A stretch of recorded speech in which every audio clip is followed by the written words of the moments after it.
And thank you all so much for being here tonight. Appreciate it. Thank you. I usually get the state of the city in the spring, but as many of you know, I was a little under the weather this spring and was unable to be here. So I do want to take a moment and acknowledge the current city council members, as well as those that I've had the pleasure of working with over the past 12 years. Currently on our council are Mayor Pro Tem Corey Branch, Nicole Stewart, who I saw. There she is.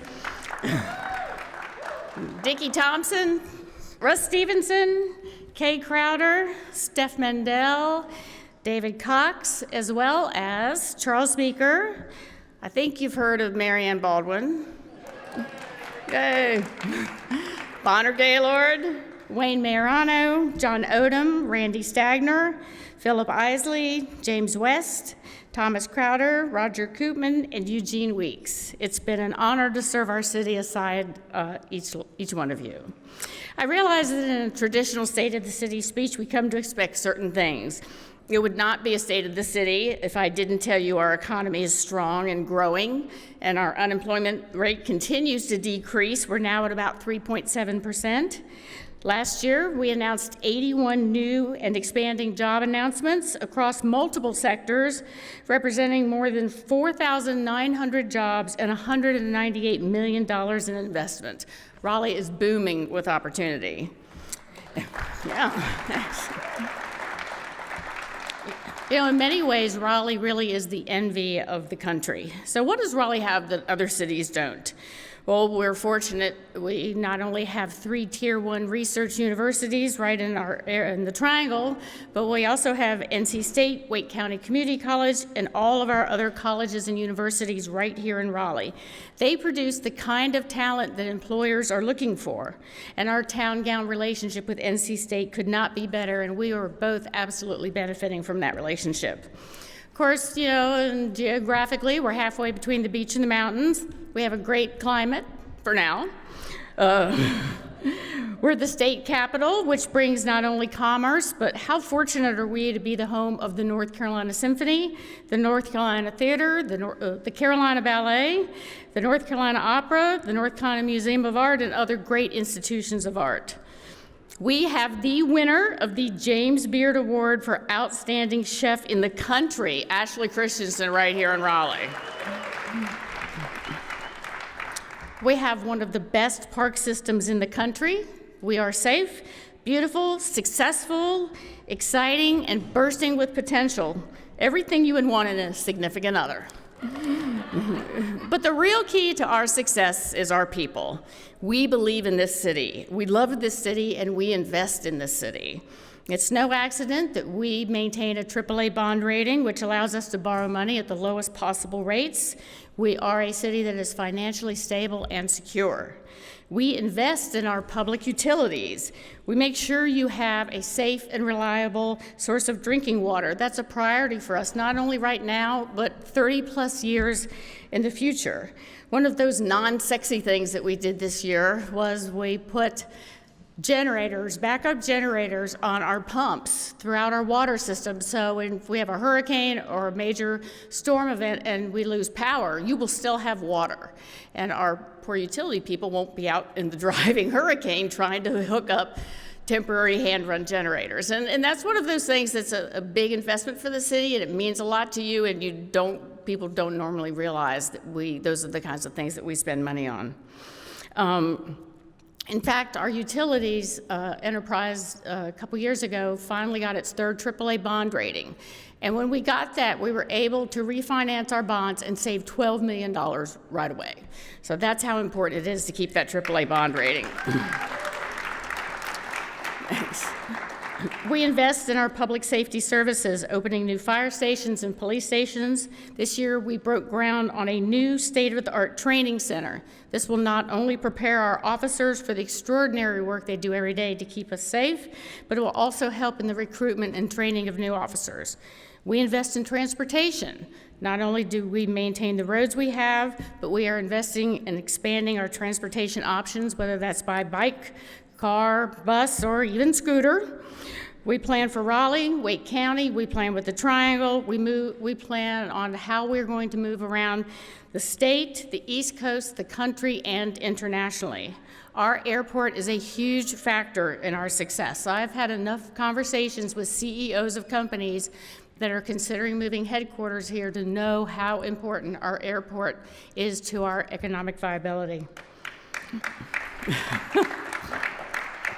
We're moving forward with the Wake County Transit Plan. Transit not only helps us alleviate congestion, but it's a key piece of affordability. We've talked a lot about housing affordability, but if you can get where you need to go without having to have a car or a second car, that is a huge part of your income that you're able to save. And speaking of affordable housing, Raleigh, like every fast-growing city in the country, is facing an issue of affordability. Our 2019 adopted budget included $22 million for housing programs. We added close to 1,000 affordable units across the city last year. We have programs that provide assistance with home ownership, neighborhood revitalization, creation and preservation of rental developments, and provide owner-occupied loans to help rehabilitate homes to allow owners to stay in their homes. We work with many partners across the city, and I want to take a moment to thank DHIC and about a half a dozen partners for the work that they did at Washington Terrace. Washington Terrace was built in the 50s, and the property was up for sale and was being considered via private development. DHIC came to us and asked us for assistance to purchase the property, to rebuild it and make sure that it remained affordable. And not only did they produce an amazing product, they did it without displacing many longtime residents. Some people had lived there since the 1950s. And they built an incredible daycare. It is managed by the Methodist Home for Children, and I just can't stress how important the addition of safe, reliable, and affordable daycare is for working parents.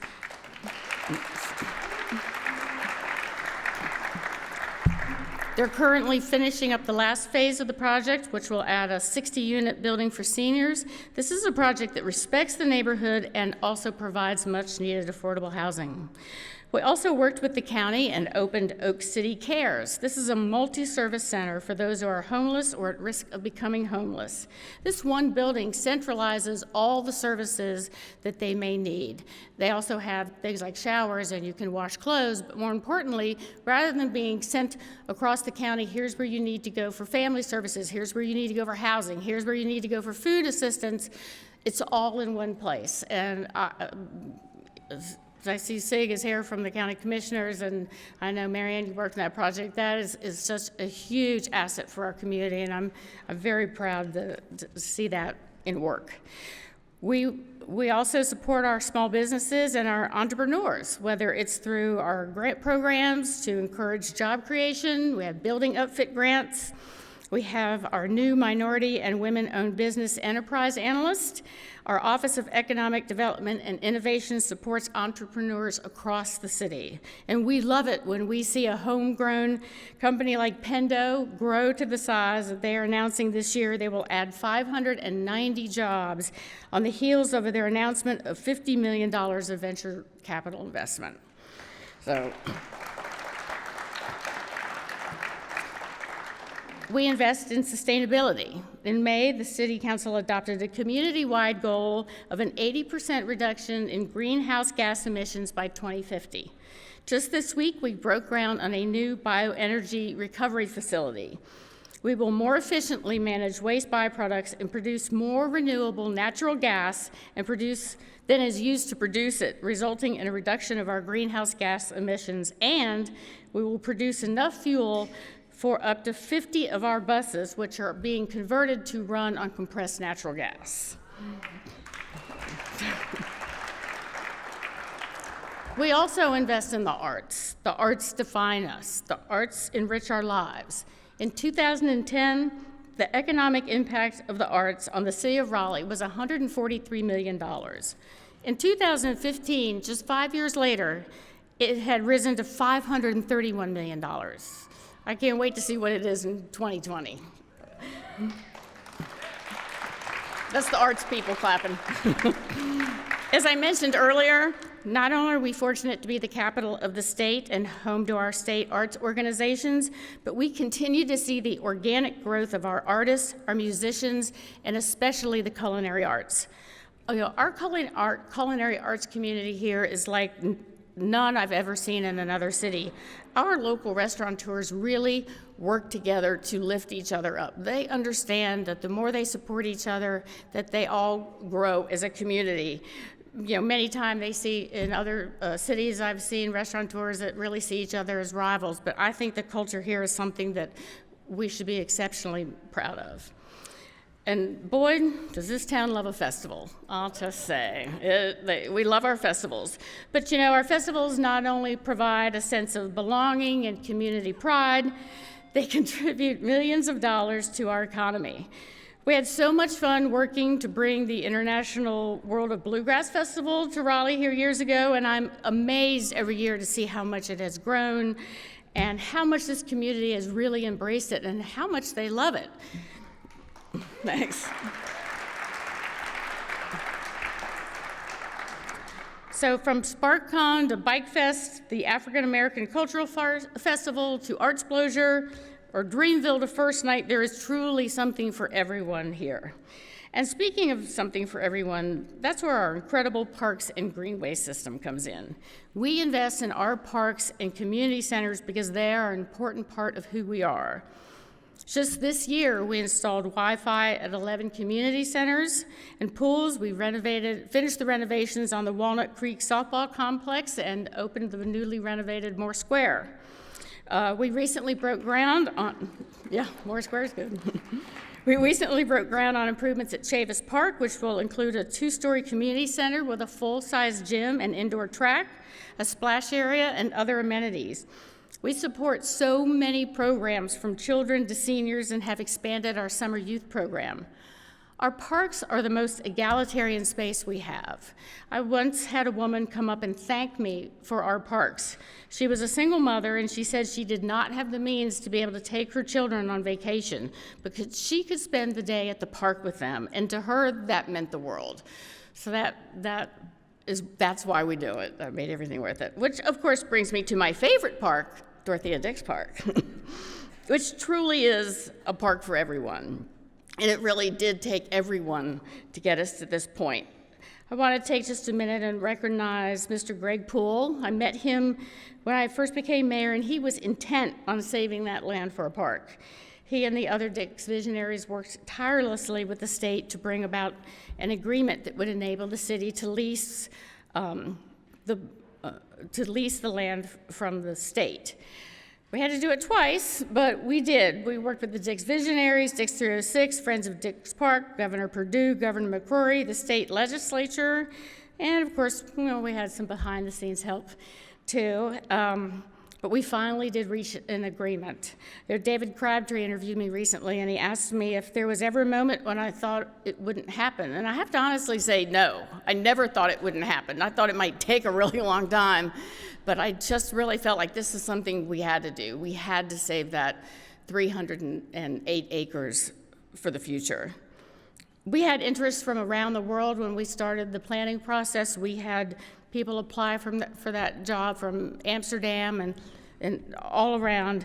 And I know that we made the right decision. We chose Michael Van Valkenburg to be the lead design team for the master planning process. They really understood. They brought great ideas that we had never thought of, but they really understood that this park fundamentally had to come from us. So I also want to thank Kate Pierce, Diane Sauer, and Stephen Bentley. We had almost 70,000 pieces of citizen input during this process. I think that's the biggest citizen outreach project that we have ever done. And what we have is a great master plan that will guide us for generations to come. And I know we all want to do it right now. I know I do. But I think patience and perseverance will be our friends. And speaking of friends, we also have the Dix Park Conservancy, led by Jim Goodman. These advocates have made it possible for us to do the master plan. They're also helping us plan for Project Now. and they've been an incredible support for us on this journey. We can't just do this alone, and I cannot thank them enough for all of the time and resources that they have dedicated. This truly is a journey of the heart. So yes, we do invest in Raleigh, whether it's, because when we invest in Raleigh, whether it's sewer pipes or swing sets, we're really investing in ourselves. We're helping ourselves to be healthier. We want to provide gathering places for those that are lonely and places of solitude for those that just need some time alone. We're making our lives safer, protecting the environment for future generations, keeping the trees that line our streets, and making sure that Raleigh always feels like home. So here's the thing. We have to do this together. We fundamentally really want the same things for our cities. So we need to stop dividing ourselves. It's not neighborhoods versus developers. A developer built your neighborhood. They built your child's school, your place of worship. I even heard that they built a Wegmans. But if we want to build the Raleigh that we all envision together, we have to figure out how to work at it together. Someone can always find the disaster project or the disaster house or something to point to about why a certain side is wrong, but we also have done great things together. Just two examples, the Dillon across the street, and then look at this, Union Station. We should all, as a city, be incredibly proud of all of those projects.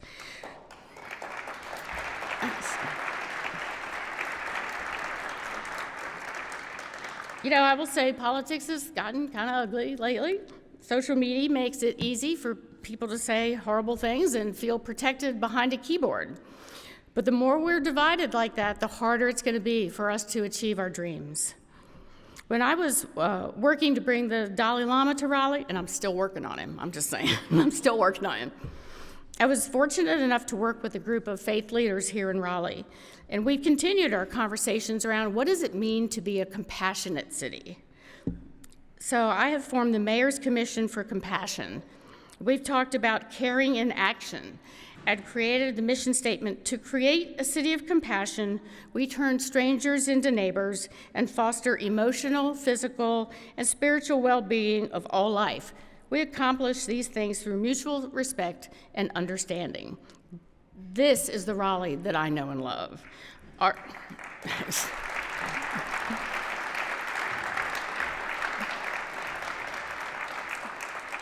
Our strength has been and always will be our people. We care about our community and we care for each other. And we like to have fun. We do like that. I was asked in an interview with Southern Living to describe Raleigh in one sentence. I said, we're a glass of sweet tea with a shot of vodka. So I am profound. I knew you'd like that. I'm profoundly grateful to the citizens of Raleigh who have honored me with the mayor's job 4 times and put their confidence in me. I'm most appreciative to the city staff, as tireless and dedicated a group of people as I have ever known. I have been so fortunate to work with great people like Ruffin Hall, Gail Smith, Robin Tatum, Tom McCormick, and so many others. I especially want to thank Charles Meekler for his counsel, his wisdom, his patience, and his friendship. I learned a great deal from him, and I will always be grateful for his guidance and support. And finally, I'm grateful to my husband, Ron, and my children, who have supported me through some wonderful times and some very tough times. Of course, I'll have to talk to you about the people that have inspired me in public service the most, my granddaughters, Maddie and Ella Jean, the new one. I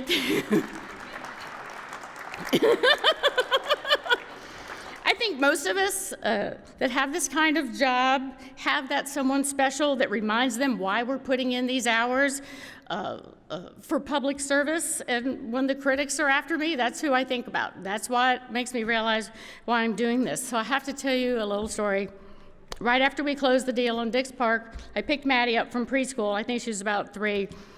And I said, Maddie, you want to go see the park I got you? And she said, yes. So we went to Dix Park, and I was driving her all around. She said, did you get this for me? And I said, yes, I did. And she said, do I have to share it with everybody? And I said, yes, you do. But secretly, I got it for you. So when it comes right down to it, all we do for our children, our grandchildren, and their children, and their grandchildren. It has been my honor and my privilege to serve as your mayor. I want to thank you all so much, and I can't wait to see what's next. Thank you. Thank you.